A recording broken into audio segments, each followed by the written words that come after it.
guys, over the last couple of months, several of you have mentioned that you're very interested in how I view literature and how I choose or select it for my kid at any given time.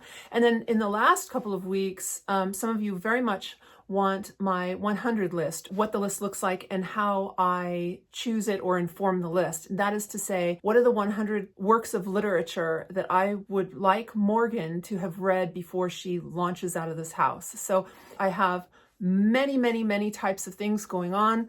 Those all run into a master list that is living and breathing. It's just new right now. It will always change.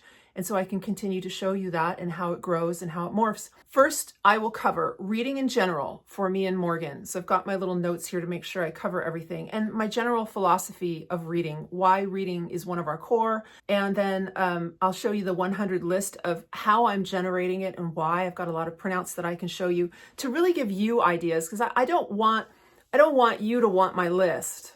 I want you to think about your own list. And so I think by showing you some of the things that I have tons, hundreds of books, and any one of those could work on your list. And then also going through this has caused me to think about high school courses that I can create based off of the things that we're looking at. And so I've generated a few ideas for future high school courses that I can give to Morgan through literature, through history, and because of all of our reading. And so by showing you the high school course ideas is really the beginning of how I'm thinking and how I think not only our school is morphing, Morgan and I are changing, but also how this homeschool channel will morph, because it really is what I'm doing, what I'm thinking, and how I'm developing stuff. So let's start with reading and why reading specifically, not just ELA, but why reading is really important as a core. And I've talked about this a little bit, but I think when we go into, as I discuss the 100 list of the things that I want Morgan to read before she leaves here, I'm struck with the realization that I kind of haphazardly did that when I started, but what it has done for Morgan is just so striking that I really want to keep doing it. And I'd like to share what that is. For instance, when we left public school, it was so that I could teach Morgan French. We love our public school. We think our teachers are just amazing. However, Morgan didn't read a lot. She was a bit slower to read. And I think that each year that caused her to be a little bit more and a little bit more behind, and nothing to do with the teachers or their instruction. It was absolutely wonderful. There's only so much you can do with 30 some kids and a teacher and some paras, some amazing paras, by the way, you know who you are. But if a kid needs that extra time, it's tough, because public school is by necessity uniformity. And Morgan didn't work really well in some areas of that uniformity, and in others she did great. And I also won't take credit for her increased reading. I really want to give Morgan credit for that, because the last year that she was in public school in the 3rd grade, she had increased her test scores in her reading from the 2nd grade to the 3rd grade, increased by 90 points, which is really big. So I'm not the reason for Morgan increasing in reading. She's the reason for Morgan increasing in reading. And I'm assisting that, and kind of I'm the wake. I'm moving everything out of the way so that she can continue to become successful or continue on with that. But why do we read so much even still? Because there's a couple things specifically. We read, my notes. Otherwise, I mean, what's the point of the video? It'll be terrible if I don't have notes. We want to read well. But what is well? I want Morgan to read specifically for comprehension. I want her to read for depth. I want her to read for breadth. And I want her to read for speed, because if she can do all of those things, the more she reads, the better she gets. The more she reads, the better she gets. Then the better she gets, the more she can understand and comprehend the world around her and how literature ties into everything else and how everything can be turned into literature. So those things I want her to increase, because especially with speed, and I talked to Morgan about speed because when I'm reading a technical manual, I'm not reading for speed. I'm reading for real in-depth understanding. How do I do this step by step? This is slow reading. And then there's moderate reading, there's scientific reading, there's reading for pleasure, and there's reading for skimming, just to see if you actually like a book or a genre, and then maybe you'll slow down and read more. But I also want the practice of being able to read very in depth as fast as possible, because as she gets older, there's going to be more on her shoulders. She's going to have to do more. And reading is paramount in that regard, as we all know. And so that's really why we are reading so much. The more we practice now, the better we will be. And also something that I think is really interesting is that the difference between the beginning of 4th grade and now 5th grade is short chapter books were daunting. And now Morgan's reading, she just bought a book that's I think 500 pages long. When we were visiting her sister in Colorado and brother-in-law, they took her to Barnes & Noble and helped her buy a really big book that she's now reading. That would have been absolutely daunting. In fact, she wouldn't have bought it. It just would have been too much. So just that, by watching the difference and tracking it, really actively looking, and not only looking back of how much we've improved, but how much do we want to improve. That's not me pushing Morgan. It's me opening the doors or moving everything out of the way to allow her a good speed, and to impress upon her or show her the love of reading so that she can get better. And I find more and more she is not intimidated by different subjects and lengths of books. Also, I know that we all know that reading strengthens other subjects. So just because she's reading a subject in this or literature, all of that helps her read nonfiction. It helps her read science. It helps her read philosophy. It helps her understand art. All of that stuff ties in. So the stronger she is in reading, the stronger she can be in pretty much everything else.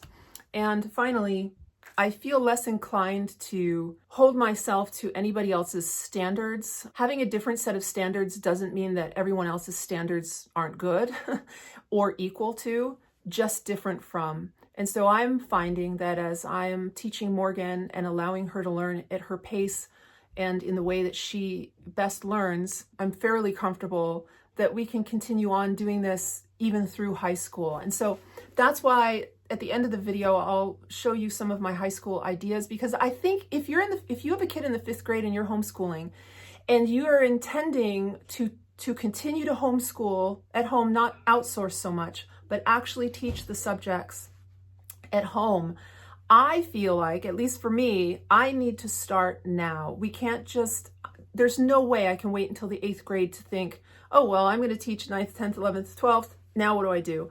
I got to get smart. I have to inform myself. I have to read books, a lot of books in advance. And so as the progression of my channel goes along, I think you'll see more and more of what I'm studying, but not just what books I'm reading, but why I'm reading them and how these things may help me. And I'm marking them up a lot and making a lot of notes. So my note-taking skills are also improving. All right, let's turn you around and I'll show you what we're doing. So I'll quickly show you this first, and then I'll go back to it in more depth. And that is because of all of the studies that I've been going through and all of the research that I do, I have found that I need to visually see what it is that I'm doing and why and where I'm going. And so I will cover, once I go through the 100 list, I will move on to this is what we are and this is where we're going to, and kind of explain a little bit better. So that's ultimately my version of like really bad Venn diagrams, because honestly, I can't draw them very well. First, what I have is a book. So I just have a pretty little book. I keep a book list. I take it everywhere I go. If we're studying, it's in the dining room table, or it's here at my desk, or I'll put it in my tote whenever we go somewhere, because if I think about something that I want to read, I want to have one location to put it in, because I find that I lose all of this stuff if it's here or this book or this book or this book. So this is essentially a real quick 100 list for literature. And I've got a few things that are important, and that is, okay, you might have seen this book before. And this was the book that I used to cover my loose math roadmap. And I had done this already in a video, And I realized, I think when I did this, I said something about taking an SAT in the 12th grade, and I meant the 11th grade. So I might have messed that up on my video. This is going to be essentially my official roadmap, and I can still change them because there's tons of pages here, but I won't write anything here until I have figured out my list and my projection into high school studies. So this is essentially projecting into high school and 12th grade. What I have done though is I've also, because I'm going to keep this for a long, long time, I started from the back, and this is the 100 list that has already been read. So these are all the books on my list that we've already covered. So in the 4th grade, we actually read the whole Little House series, but that was before 4th grade. And in 4th grade, Morgan actually read these, or we did these as read-alouds. The Little House in the Big Woods, Little House on the Prairie, Black Beauty, The Hobbit, Dracula, and Little Women. So we did what is that? That's 6. So we did 6 of the classics or important literature in the 4th grade. I have here, though, that I keep notes for of some requirements. And that is that for now, Morgan absolutely has to enjoy everything that we read. So if we got, for instance, to A Wrinkle in Time and she didn't like Madeleine L'Engle at all as a series because here she read A Wind in the Door, she absolutely has every right to DNF a book for any reason. It doesn't matter what, because right now I want her to read well. I want her to read good books, but she has to like reading. The more she likes the book, the more likely she is to read. For at least for my kid, that's how it works. The other one, for it to be on this list, it absolutely has to be unabridged. Also, my requirement is we must pay attention to female authors and female characters. So if it could be from a male author, but with a strong female character that I want Morgan to read. I want world representation. So I want a whole slew of not just American and British authors. I want world authors here. And it can be fiction, nonfiction, essays, poetries, sets, or collections, or whatever. Those will continue to be my requirements, I think, and this drives the list. So then in the 5th grade so far, we've done A Wrinkle in Time. We read The Birds, and that's a short story. That will count. The Lottery and Other Stories, that was a group of short stories. Are You There, God? It's Me, Margaret, A Wind in the Door, and The Outsiders. And then we finished War of the Worlds also. So as I flip, I'll do 5th grade continued. And then there will be 6th grade and 7th grade and 8th grade. And this is how I will keep track of what we are doing and getting to it's a goal. It's a goal we don't necessarily have to achieve, but I think we can achieve it. And if we have no goals at all, well, we won't achieve any goals. But when I also want to track, here is really important because Morgan did struggle as a reader, even though she really loved reading, that when we started homeschooling, my kid had just a difficult time reading just 2 pages of a book. It was so hard for her. She was exhausted. And now, since then, to the beginning of 5th grade, she has increased her page count by 1,400%. And so she's up to over 30 pages a day in reading. That may be very, very, very little for you. Or it may be way more than your child could do right now. So I really encourage you to don't think of this as some, page number or page count that you have to get to. My kid is competing against herself only, and I really like to show her that, where she's going, to tell her that everything is in the direction of positive. So I like to keep track of that just out of interest. And honestly, you guys, if that was a much lower number or a negative number, it's certainly not something that I would use to drive her emotionally at all. I simply would keep track of that myself and wouldn't share it. So I like to share all of the good stuff with her. So that's the list. And it's not fully updated because on this page, then I'll put War of the Worlds and any... You know what? I think the next book we're going to read is Paulo Coelho's The Alchemist. So that will be on here soon as well. So you will likely, unless I lose it, you will likely see this throughout many, many years of my planning. Now, these are ideas. So this is just a list. And obviously, I haven't read all of these books myself. In fact, there's a lot of YA here that I haven't read. But I've read Call of the Wild and The Lord of the Flies and Hitchhiker's Guide and Fahrenheit 451 and To Kill a Mockingbird and Pride and Prejudice. But there's some on here that I haven't read at all that I got from a YA list. And I'll show you the lists that I'm using as well. So this list is just for me to, as we go on, and I think, oh, our TBR shelf is getting kind of narrow. And I need to start adding a bit more there for Morgan to choose our next reader or her next private read. This is what I will be doing. Is my idea is to be several steps ahead of her, to go, oh, you know what? I think she wants some personal nonfiction. Maybe right now would be a great time to read The Diary of Anne Frank and not Catch-22 quite yet. So also, to be clear, this isn't grade specific. This could be college level reading and right next to a kid's book. So I absolutely wouldn't give Catch-22 to a middle schooler necessarily, or Upton Sinclair's The Jungle or A Handmaid's Tale. Those are some pretty weighty things, right? Or All Quiet on the Western Front. But I might give her The Diary of Anne Frank or Treasure Island. Let's see, 20,000 Leagues Under the Sea is actually on our list of books to read this year. And then here's some more. Hopefully you can read some of my writing. And this will just continue to go on and on and on. And as I was thinking about philosophy and doing a literature study on religion, I was writing down the religions that we wanted to study, the main ones. And so that will be on the list of, that's definitely high school. And I have little things like here on the Thornbirds, because I remember my mother reading this in the 80s and we watched the movie. And these things can be very specific to you, of something that is to your family important to you and why you really want to read the book. So it's very short so far, what I've written, but the lists that I've printed out are much, much longer. And I transfer this onto, I'll also show you a Word document, because I realized that I don't remember what I've written here. And so I might write Little Women in 2 different places. So over time, after like a month or two, I'll take this and I'll translate it I'll transfer it into a Word doc, so I can double check and look and see, have I already written that book down or not? So it's more searchable for me, rather than this is just for me to write by hand as I'm moving through life. Now, the lists.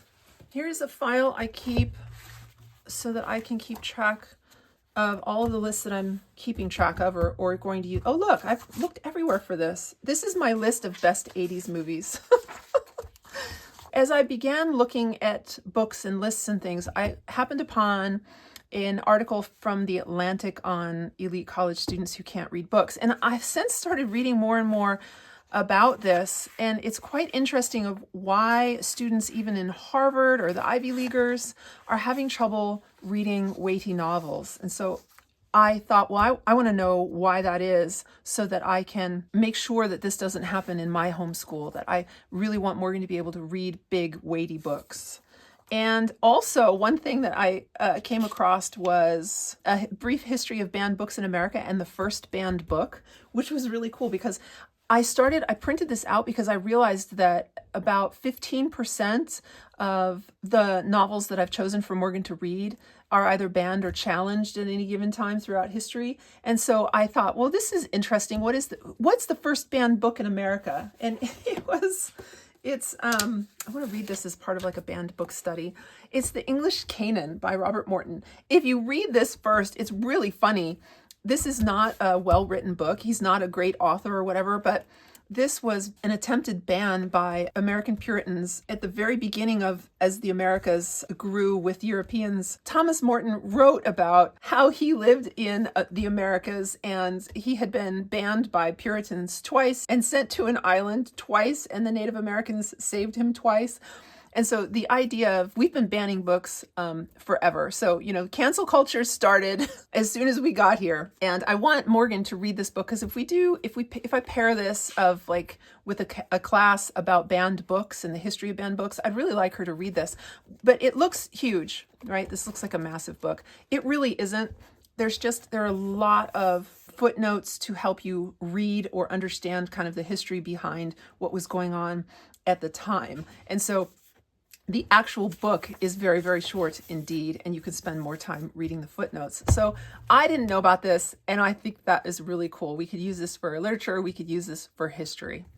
So you can see kind of how such a thread, you pull one little thread and you end up with so much information. So from there, I started with then the top 100 most frequently challenged books. Oh yeah, I think it was 15% so far. No, it was more like, yeah, it was more like 24% of the books that I had on Morgan's read list so far are banned or challenged, which is kind of interesting. I'll just keep that here. Anyway, if you want to read it, you can. The American Library Association, it's on their website. It's quite interesting.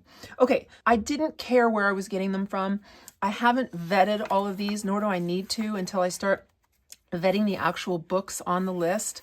But this is what I ended up with, a whole big bunch of stuff. Sometimes it's Listopia, sometimes it's Goodreads, sometimes I just search on Amazon. But on this one, this was best books by Russian female writers. And I'm going through this. Tons, like tons.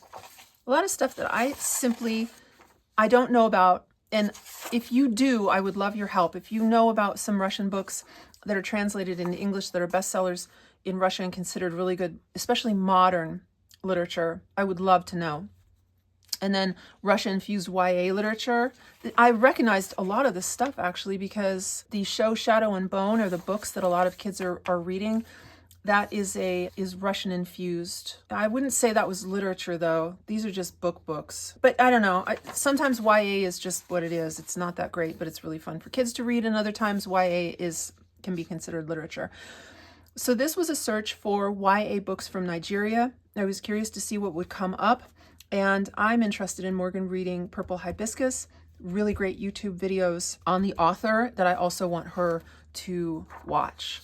And here I chose some classics. What are the top Chinese classics? And a note here is, I think something right here of Chinese books in English translation. Something to note is that if they've been translated into English, they've likely been, or they have been approved by the Chinese government. So we have to keep that in mind when we choose Chinese literature, that it may not necessarily be exactly what people or persons are thinking within that culture at that time. It could just be what they can get out of the country for you to read. So that can also tie into history and culture and politics as well. Now, many of these is funny because when I look through these, I'm sure that most of us know a lot of the French classics. Many have been translated. We know Les Miserables. We all know those. Most of us know L'Étranger or The Stranger. And then this one, I love that Marcel Pagnol is on top here because one of my favorite books. So I read this in my French class with Madame Scott and Madame Buisson, my two French teachers in France. And they started us, and we were terrible at French. We were just awful little French students. And by the end of the year, they had, this is a play, it's written like a play.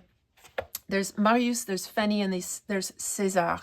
And it's a kind of a trilogy of life within this family. And it's so sweet. It's very easy to read if you just know basic French and, of course, have somebody walking you through it.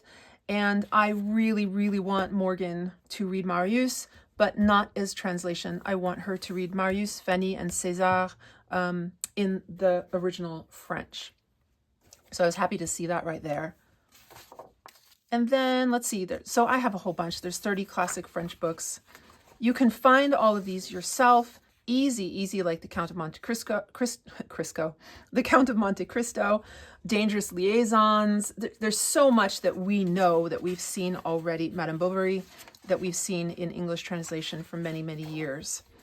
And those will likely be, also we'll read those, depending upon Morgan's French, we'll read them either in English or in French.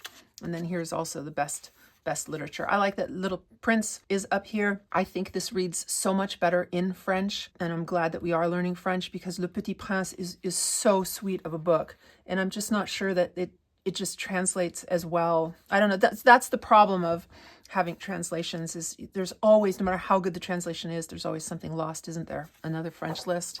And then religious studies. So, there's this kind of myth that secular homeschool moms aren't religious or don't teach religion. And in fact, that's certainly not true. So what I want to do is take as many of the religious texts as we can and read them as originally as we can as well. So Morgan will read the Bible. She will read the Quran. She will read the Talmud. She will read the Bhagavad Gita. All of those things. I just don't know where I'm going to put them. So I thought, well, I want to look up religious studies books too, because it's all well and good if you're not of a particular faith, it's all well and good reading the faith per se, but how people within that culture and that religion extract from it, integrate into it, that's just as interesting. I think this is a double, oh no, religious studies books and then world religion books and comparative religion. So a lot of these kind of are on the same list, but I want to know if they are. I want to have that choice and I want to do my own research. Okay, so this so far has all been either literature or somehow classics, not or fiction mostly. This gets into nonfiction books. So I was curious, what are the top 100 greatest nonfiction books? This was really, really neat. Also, well, what is a really good nonfiction art book? What is a really great, oh, that's very subjective. There's a bazillion really great biographies. And also, considering biography, I would rather read an autobiography if we can, because that's one thing that I want to start Morgan doing, especially when we move from grade school and middle school to a high school oriented way of learning. I really, really, really want Morgan to read primary sources and learn how to understand reading them rather than read a text that somebody has written to explain to you about primary sources. Much like most history textbooks are absolutely miserable. If you ever want to kill a kid's desire to read history or to learn from it, those textbooks are the way to go.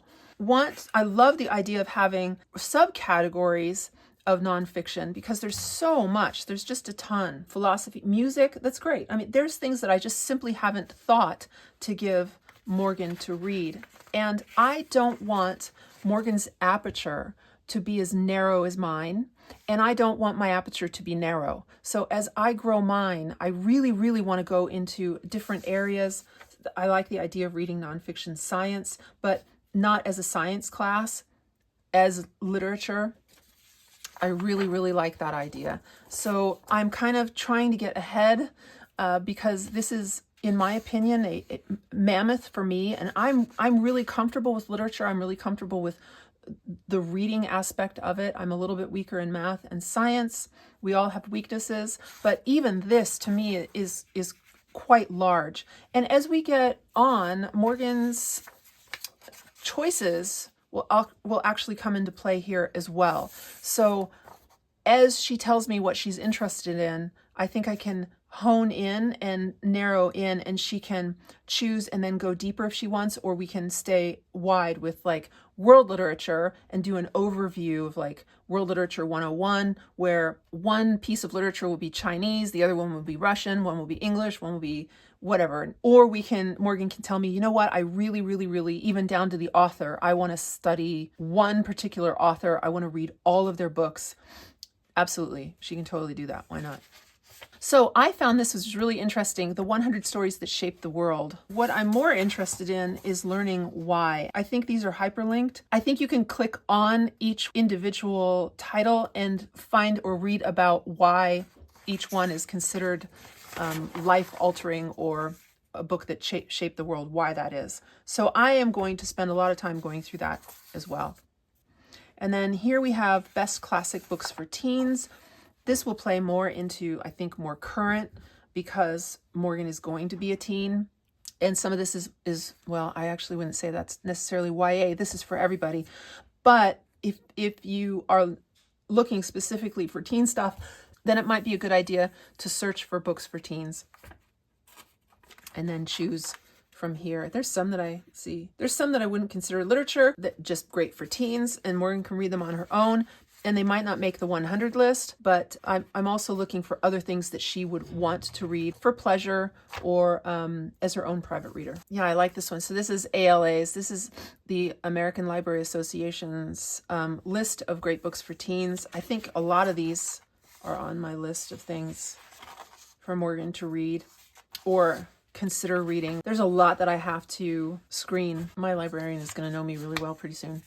And again, more top 100 for teens. Here I found this. If you Google world author short stories, you will find their short stories by ethnicity, and it's not actually correct. It might be the person was born in Argentina, and then when they were 6 years old, they moved to England or something and became English. If the author was born in that country, then they are placed under that ethnicity, which there's multiple ways to do it. There's no wrong way. But here, what I like is I need a list of, and there's Japanese, so I wouldn't necessarily know if I want Morgan There's some for Jewish short stories. Or Japanese. I wouldn't necessarily know what is out there. And I really love the idea of having a huge list. This is multiple pages long, 24 pages long. This I will use quite a lot when I'm looking for more short stories. And I will show you what I'm thinking for some high school stuff and why. So all of this has gotten me just to thinking, and I'm sorry about my really bad handwriting, but as I was writing and reading, I thought I kind of need to visualize this. So here we are now. Here's my messed up Venn diagram. And so here's our core: math, French, and reading. And you can see these kind of go together because all of our French is essentially reading, and math doesn't really tie in to that very well yet.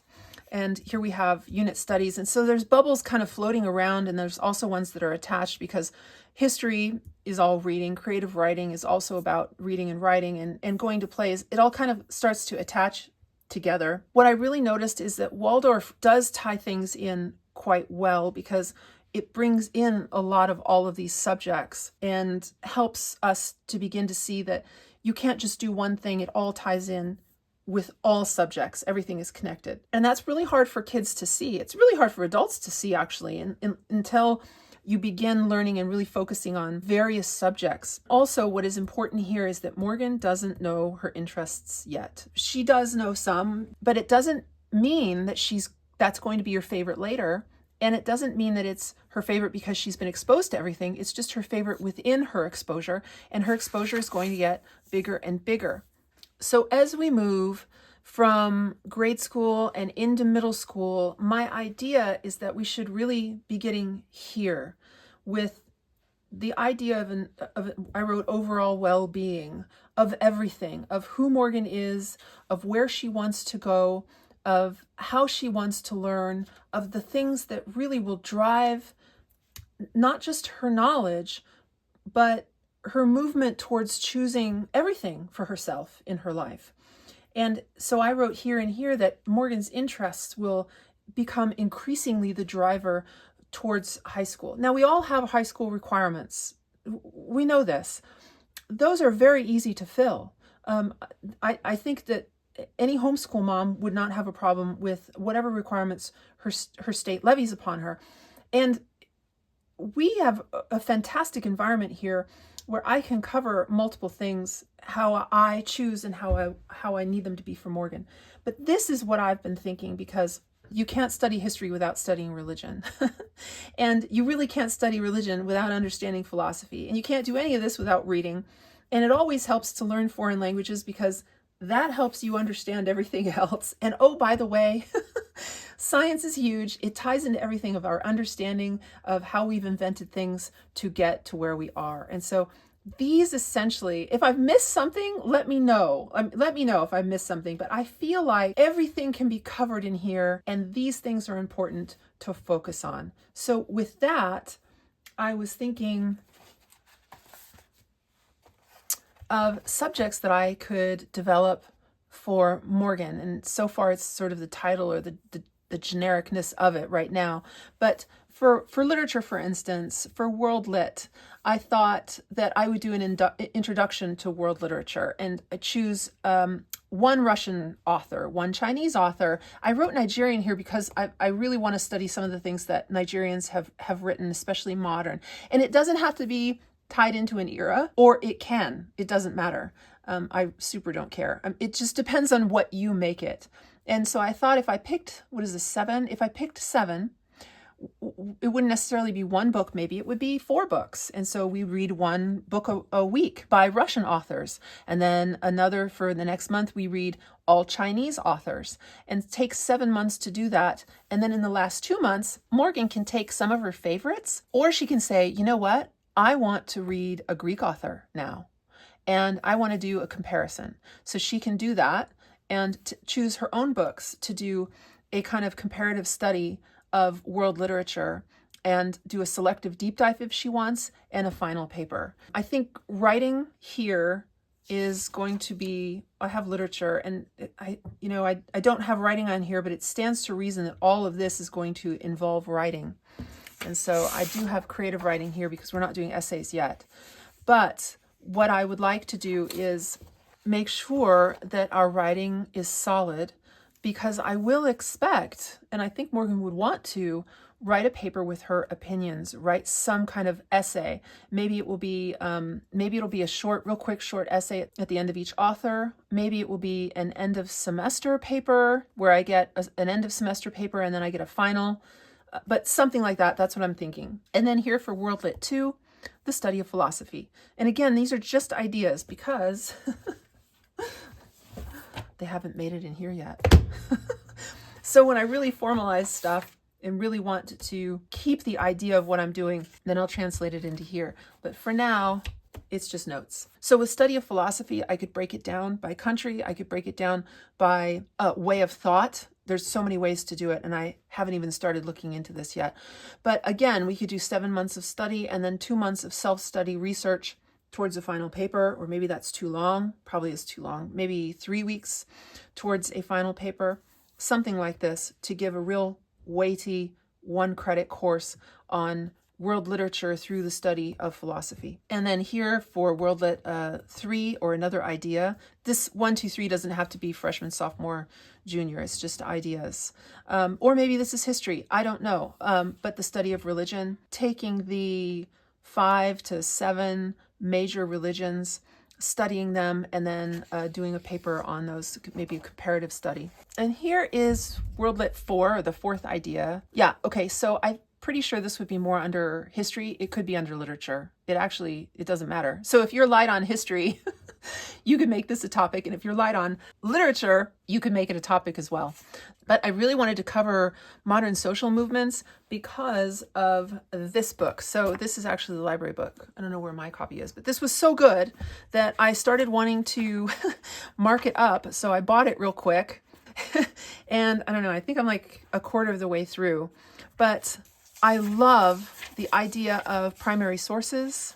And this is marked down by kind of type of movement: the civil rights movement, the anti-Vietnam War movement, and here we have free speech, counterculture, drugs and inner space, which that can tie into a lot of things when you want to talk to your kids about stuff. Other literary movements, Black arts movement and reshaping Black consciousness, the women's movement and sexual revolution, and also the environmental movement, which I think is really interesting because there's some interesting stuff about the EPA and the FDA here. And finally, there's a few things that tie into the back. But what I like about this is that these are either full essays or they are excerpts from larger books that you can then, almost like a reference, you can then go, you know what, I really like where this is going. For instance, where is it? I want to read Anne Moody's Coming of Age in Mississippi.